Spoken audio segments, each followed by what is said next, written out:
They told the world I had lost my mind, but the only thing I ever lost was my faith in the man I married.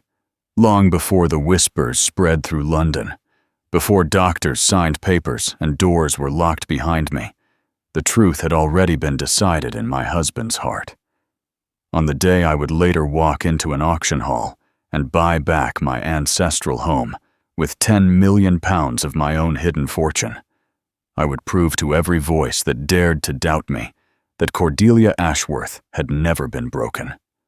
I remember the morning they came for me as clearly as if it were painted on the walls of my memory. Autumn light poured through the tall windows of Thornhaven Manor, soft and golden, warming the oriental carpet my grandmother had brought home from her travels. I was seated at my writing desk, finishing a letter to my solicitor, yet when the door opened without a knock, Reginald stood there, my husband, flanked by two men I had never seen before. Their expressions were cold and professional. Behind them hovered Dr. Bartholomew Pembridge, a physician known in polite society for treating ladies of nervous disposition. His name was spoken quietly in drawing rooms, always followed by lowered voices and uneasy glances. Reginald's face wore the careful look of concern he showed the world, but I had been married to him long enough to see what hid beneath it. There was satisfaction in his eyes. We had argued the night before. I had found documents in his study, papers proving he intended to sell the eastern fields of Thornhaven. That land had belonged to my mother's family for 6 generations. It was not his to sell, except through me. When I confronted him, he laughed. He called me hysterical. He told me a wife had no right to question her husband's decisions. Then he warned me that if I continued to make trouble, he would be forced to protect me from myself. I did not understand his meaning until Dr. Pembridge stepped forward that morning holding a syringe. I remember Reginald leaning against the doorframe, arms crossed, watching as the doctor approached me. I tried to speak. I tried to protest. But the needle pierced my skin and the world grew heavy. They carried me from my own home like a burden to be removed. The carriage curtains were drawn, and I was too drugged to scream. I could only watch the countryside slide past through a narrow gap in the fabric. The trees along the road looked like mourners, their bare branches reaching toward a gray sky. I wondered if anyone would speak for me, and I wondered if anyone would even notice I was gone. Briercliffe Asylum rose from a wind-swept hill in Yorkshire like a grim monument. Pale stone walls, tall windows, and an air of cold order surrounded the place. When they helped me down from the carriage, my legs barely held me. Faces appeared behind the windows. Women in white gowns watched with quiet curiosity as I was led inside. The halls were clean and polished, but they felt lifeless. The air smelled of soap and medicine. Nurses moved quickly, their faces blank with routine. Dr. Aldous Whitfield, the director, received me in his office. He spoke gently, slowly, as if I were already a child. My husband, he said, had explained everything. My hysteria, my delusions, my violent behavior. The story grew worse with every sentence. I listened in disbelief as he described incidents that had never happened. When I tried to speak, to explain the truth, Dr. Whitfield only nodded and wrote in his journal. He said denial was common. Acceptance, he told me, was the first step toward recovery. They placed me in a small room on the 2nd floor. The bed was narrow. The window did not open. The door locked from the outside. Dr. Whitfield assured me it was for my own safety. When I asked when I could go home, he smiled and said it would depend on my improvement. I knew then I would not be leaving any time soon. Reginald had no reason to let me return. Declared unwell, I was no longer an obstacle. He could sell Thornhaven piece by piece, while I sat behind locked doors, my voice stripped of meaning. The first weeks nearly destroyed me. I cried until there were no tears left, and I stared at the ceiling for hours, counting cracks, wondering if madness might truly come, if despair went on long enough. The other women frightened me at first. Some whispered to themselves, some screamed without warning, others rocked back and forth in silence. In time, I learned their stories. Many were like mine. Wives who had objected, daughters who had refused, women who wanted more than obedience. Mrs. Lavinia Thurston had been committed by her stepson when she refused to sign over her late husband's business. Miss Georgiana Fawcett had published scientific work under her own name. Lady Millicent Ashby had loved the wrong man. We were not mad. We were inconvenient. Life at Briercliffe followed strict routines. We woke at 6, ate thin porridge at 7, spent our mornings sewing or gardening. That afternoons were reserved for meetings with doctors who asked questions designed to trap us into admitting illness. I learned quickly that the truth was dangerous, so I nodded. I agreed. I became quiet.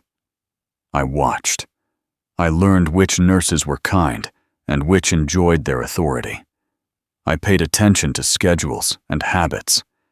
Somewhere beneath the sedatives and despair, a small flame refused to die. It was during a garden walk in October that I saw Emmeline Fairfax. At first, I thought she was a vision. She had been my companion before my marriage, a steady and loyal friend. When she spoke my name, her voice broke, and I knew she was real. She had searched for me. Reginald had refused to see her.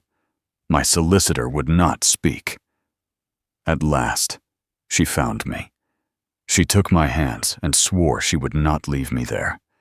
Her visits became my lifeline. Well, she brought books, paper, news of the outside world. On a gray December afternoon, she leaned close and spoke words that changed everything. She reminded me of my grandmother's trust, a fortune held in Switzerland, beyond English law. Reginald knew nothing of it. The funds were untouched. Hope stirred for the first time in months. We began to plan quietly. Through Emmeline, I was introduced to a solicitor named Benedict Harcourt. He explained the law, its cruelty, and its narrow cracks. The trust was my shield. The false commitment, my opening. I learned to appear obedient. The doctors relaxed their watch. And then, one spring morning, Emmeline arrived with news that shocked me. Reginald was dead. A carriage accident on the London road. I felt no grief, only silence, and beneath it, relief, but Thornhaven was to be sold. He auctioned to pay his debts. My home would be torn apart unless I escaped. And so the plan moved forward. One dark night, a kind nurse looked the other way. I walked out of Briercliffe in a borrowed cloak. The carriage waited beyond the gates. As the wheels turned and the asylum disappeared behind us, I wept with a joy so sharp it hurt. I was free, and London awaited. Freedom did not feel real at first. Even as the carriage carried Cordelia south through the night, every shadow outside the window felt like a threat. She half expected the wheels to stop, the door to be thrown open, and firm hands to drag her back to Briercliffe. But the road stretched on, mile after mile, and no one came. By morning they reached London. Emmeline had arranged discreet lodgings in Kensington, a modest brick house tucked behind iron gates and climbing ivy. Yet it was quiet and respectable, the sort of place no one looked at twice. When Cordelia stepped inside and the door closed behind her, she leaned against the wall and pressed her hand to her chest. For the first time in 2 years, no one held a key to her freedom but herself. The days that followed passed in careful preparation. Mr. Harcourt came often, bringing documents, advice, and calm reassurance. He explained what Reginald's death truly meant. Though she was a widow now, the stain of her confinement still clung to her name. Legally declared unwell for so long, she would need time and proof before society accepted her return. Until then, discretion was her shield. The newspapers spoke endlessly of Thornhaven. Reginald's debts had shocked even his friends, and creditors circled like birds of prey. Christie's announced the auction with great fanfare. The catalog listed every room, every heirloom, every piece of her childhood reduced to ink and numbers. Cordelia read the catalog late into the night, her fingers trembling as she turned each page. The music box from her nursery, her mother's writing desk, the portrait that once hung above the staircase. Each item felt like another farewell. But one entry held her breath completely. Lot 247. Thornhaven Manor and Estate. Estimated value £10 million. When Emmeline showed her the bank statement from Switzerland, Cordelia could barely believe her eyes. The trust had grown far beyond what her grandmother had left. Careful investments, decades of quiet growth. The money was hers. Truly hers. For the first time since her marriage, Cordelia understood the meaning of power. The question was how to use it. Mr. Harcourt proposed a bold plan. She would attend the auction herself, hidden behind a veil, presented as a wealthy foreign widow. The funds would pass through holding companies and trusted intermediaries. Her name would not appear. No one would suspect that the woman bidding was the same Duchess once declared mad. Cordelia agreed without hesitation. She was tired of hiding in corners. She wanted to stand in that hall and take back what had been stolen. The morning of the auction arrived cold and gray. Rain slicked the streets of London, and carriages lined the road outside Christie's. Emmeline helped Cordelia dress in black silk, elegant but restrained. The lace veil hid her face without obscuring her sight. When Cordelia looked in the mirror, she saw someone new. Not a victim, not a prisoner, a woman in control. Inside the auction hall, the air buzzed with quiet excitement. Collectors, nobles, and businessmen filled the seats. Cordelia took a place near the back, her hands folded in her lap. One by one, the possessions of her past went under the hammer. Each sale felt like a small wound, but she held herself still. Finally, the auctioneer announced the final lot. Thornhaven. The bidding opened at $5 million and climbed quickly. Cordelia waited. At $9 million, only 2 bidders remained. One was a loud railway baron. The other was a tall, dark-haired man, seated near the front. There was something familiar about him, something that tugged at her memory. When the bidding reached $10 million, Cordelia raised her paddle. The room went silent. All eyes turned toward the veiled woman at the back. The auctioneer hesitated, then repeated the figure. One by one, the other bidders fell away. The hammer came down. Sold. The sound echoed through her bones. Cordelia did not remember standing or leaving. She only remembered the rain on her face outside and the way her knees nearly gave way. Thornhaven was hers again. The city buzzed with rumors. No one knew who the mysterious buyer was. Mr. Harcourt moved swiftly. Medical opinions were questioned. Documents were reviewed. Doctors who had once spoken with certainty suddenly found their memories unclear. Within weeks, Cordelia was declared of sound mind. Only then did she return north. The carriage rolled through the familiar countryside, green and alive beneath spring sunlight. When Thornhaven came into view, Cordelia's breath caught. The house stood empty, stripped bare, but it was standing, waiting. She walked through echoing rooms, touching walls, imagining life returning. She slept her first night wrapped in blankets in her old bedroom, and woke to birdsong and peace. Work began immediately. Servants were hired, gardens were tended, furniture slowly returned. Thornhaven breathed again.